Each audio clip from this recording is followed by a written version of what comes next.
क्षेत्र में हूँ और यहाँ की बहुत ही जुझारू सांसद हमारे साथ हैं, बहन संध्या जी, हमारे जिलाध्यक्ष देवेश जी भी, और आज आने का संजय सिंह जी जो यहाँ के विधायक हैं।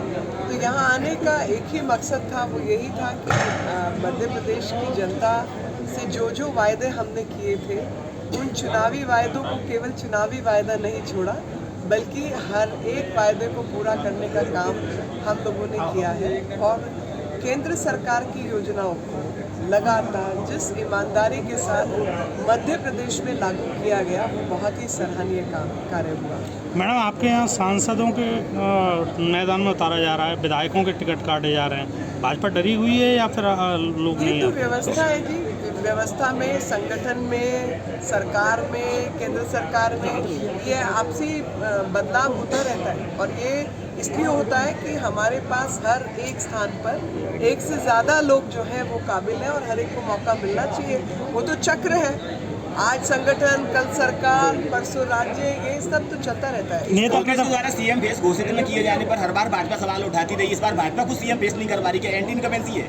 देखिए, हर बार हमारी जो, जैसे मैंने कहा, हर एक पद के लिए हमारे यहाँ पर काबिल लोगों की कोई कमी नहीं है। और इन सबको सामने रखते हुए जो हमारी रणनीति है वो युद्ध जीतने की। मैडम, नेता प्रतिपक्ष ने भूमाफिया कहा है सिंधिया जी को, क्या कहेंगे इसमें? देखिए, नेता प्रतिपक्ष तो पहले अपना परिचय दे लें। भूमाफिया वो लोग कह रहे हैं जिन्होंने खुद भूमि ही नहीं छोड़ी थी किसी के लिए और भूमि पर कोई कार्य भी नहीं किया था, जिन्होंने हर जगह आकाश, पाताल और धरती, चारों तरफ जिन लोगों ने भ्रष्टाचार किया, वो किसी और को संज्ञा देने के लायक ही नहीं। मैम, विशेष जनता पार्टी लगातार महिला मुद्दों को लेकर मुकर रही है, आप भी इसको लेकर संसद में काफी बोलती रही 2019 संसद में ही नहीं, संसद के पहले भी, और मैंने वकालत के जरिए भी इसके लिए काम करती रही एनजीओ के साथ।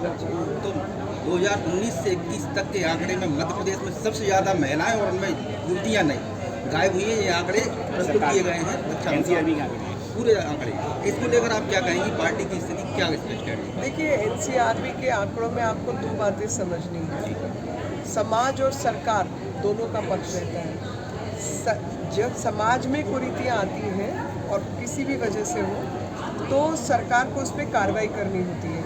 तो यहाँ पर कोई कुरीति है, अगर महिला के साथ बलात्कार हुआ या ले गए या लड़कियाँ चली गई या कुछ भी इस तरीके की, तो सरकार का जो आकलन है वो आप कार्रवाई से करते हैं कि सरकार ने काम किया या नहीं किया। और मैं यही कहूँगी कि लगातार एफआईआर दर्ज करने से लेकर ऐसे तमाम विषयों के ऊपर सरकार ने अपनी संजीदगी दिखाई है और उन सब ऐसे मामलों पे कार्रवाई। मैम, आपने भी कहा कि भाजपा में और भी काबिल लोग हैं, क्या 18 साल सीएम रहने के बाद अब सीएम काबिल नहीं दिखाई देते? भाजपा काबिल हैं, ये नहीं बोला मैंने। आपने ये कहा कि कई सारे लोग काबिल हैं। जब आपने पूछा कि सांसदों को उतारा गया, उसके जवाब में मैंने कहा दोनों बातों को मिक्स मत कीजिएगा जी, प्लीज।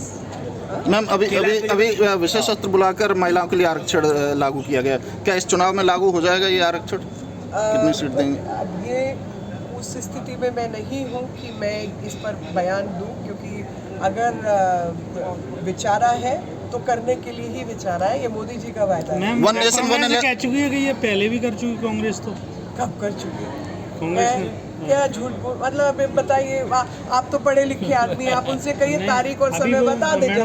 मैम, रणजीत सुरजेवाला ने आज कैलाश विजयवर्गीय को लेकर बड़ा बयान दिया। उन्होंने कहा कि बंगाल और दिल्ली की जनता ने उनको नकार दिया, मध्य प्रदेश भी नकार देगी, इंदौर भी नकार देगा, भुके हुए कारतूस हैं, इस पर क्या कहना है? मैं यही कहूँगी कि सुरजेवाला जी को कहीं से किसी जनता ने नहीं चुन के भेजा है।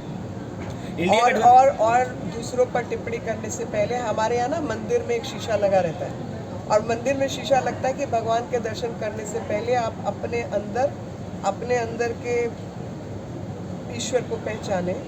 तो इस केस में सुरजेवाला जी को कहूँगी कि आपके अंदर कौन बसता है, ज़रा उसको पहचाने। दूसरे पर टिप्पणी करने से पहले अपना रिकॉर्ड उठा के देखें। एक जातिगत जनगणना पे बहस चल रही है, आपका क्या मत है इस पे? मैं यही कहूँगी कि जातिगत जनगणना को लेकर कांग्रेस अपने पैर जो है वो फंसा रही है। इस मामले में खुद ही फंसने का काम कर रहे हैं, क्योंकि सबसे अधिक ओबीसी सांसद जो है वो भारतीय जनता पार्टी के हैं। और जातिगत जनगणना की ज़रूरत हो या ना हो, आपने जिसको टिकट देना है आप दे दीजिए ना। तो राहुल गांधी को तो मैं कहती हूँ कि 100% महिला ओबीसी को टिकट दे दो, तो तुम्हारी दोनों बातें पूरी हो जाएंगी। महिलाओं का आरक्षण भी पूरा हो जाएगा और ओबीसी की जनगणना भी पूरी क्या हो आपको नहीं जाएगी। लगता कि ये जो जाति जनगणना ये देश के विकास में बाधक है या जातीयता? देखिए, मेरी निजी राय कुछ भी हो सकती है और मैं निजी राय पर नहीं जाऊंगी क्योंकि मैं पार्टी की तरफ से बोल रही हूँ, लेकिन मैं यही कहूँगी कि समय अनुसार जो चीज़ें जब जैसे होनी है वो होंगी। लेकिन इन सब विषयों को लेकर समाज को विभाजन करने की बजाय समाज को आगे एक होकर उठना है और एक होकर आगे बढ़ना है। और किसी व्यक्ति की जाति, अब मैं तो जिस जगह से आती हूँ, जिस परिवार से आती हूँ, हम तो जाति मानने नहीं वाले लोग हैं, इसीलिए सरनेम लेखी है, जिससे आप मेरी जाति का आकलन भी नहीं कर सकते कि मैं किस जाति से। मैडम, मैं उस परिवार से।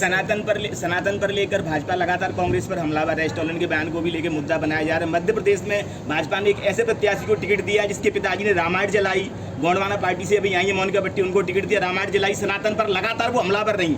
तो ये डबल करेक्टर भाजपा का कैसे? एक तरफ सनातन का समर्थन भी कर रही है, ऐसे लोगों को टिकट भी दे रही है जिनके परिवारजनों रामायण जलाई। भाजपा का डबल कैरेक्टर बिल्कुल ही नहीं है। हम सनातन के प्रति पूर्ण रूप से सिर्फ समर्पित नहीं है बल्कि कार्यरत है। तो जिनका डबल कैरेक्टर है, जिनके समय पर ताले लगवाए गए, जिनके समय पर आतंकी घटनाएं घटी, जिनके समय पर राम मंदिर को लेकर बवाल हुआ, जिन लोगों ने जो केवल चुनाव के समय पर सनातनी बन जाते हैं, उनका चेहरा जनता अच्छे से पहचानती है। मैडम, सीधी में विधायक हैं जो